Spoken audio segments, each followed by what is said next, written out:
There are three main ways you can grow your business.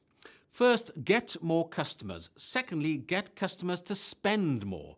And finally, get customers to buy more frequently. This was covered in more detail in the Marketing a Growing Business module. The module also looked at retention rates and how to keep customers for longer. This is another contributor to business growth. Have a look at the module to remind yourself. Most businesses focus on just one of these areas at a time. Let's work through an example. A business starts off with 100 customers. These customers spend an average £100 per order, and they order twice per year. The total turnover for that business is £20,000. Now, if they increase the number of customers by 10%, they'll have 110 customers. So, 110 customers spending £100 twice a year increases the turnover from £20,000 to £22,000. This gives the business linear growth of 10%.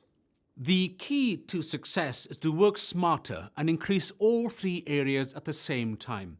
This is called the multiplier effect and enables you to 1. Increase the number of customers, 2. Increase the average order value, and 3. Increase the average order frequency.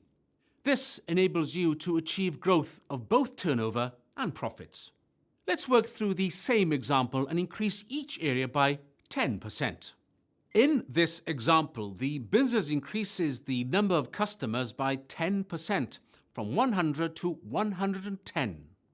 They also increase the average order value by 10%, so customers spend £110 instead of £100. They also increase the number of times a customer orders from them by 10%, from 2 to 2.2 times per year.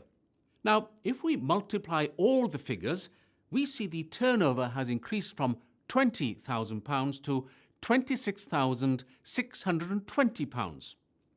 So, 110 customers times £110 per order times 2.2 times per year equals £26,620.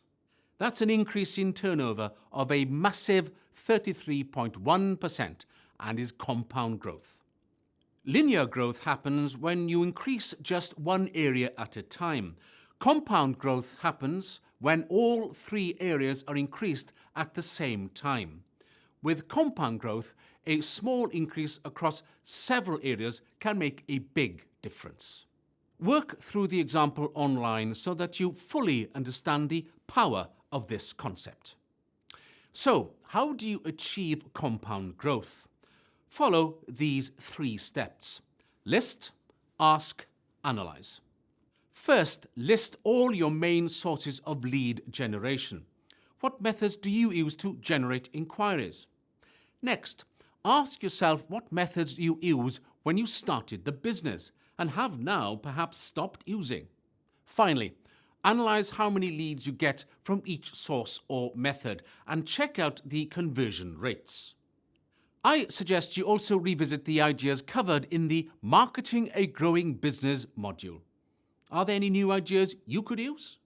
In any business, it's worth testing new ideas. Test in a small way first, and if it produces results, roll it out on a larger scale. Keep the multiplier effect in mind when you want to grow your business. It can be very powerful.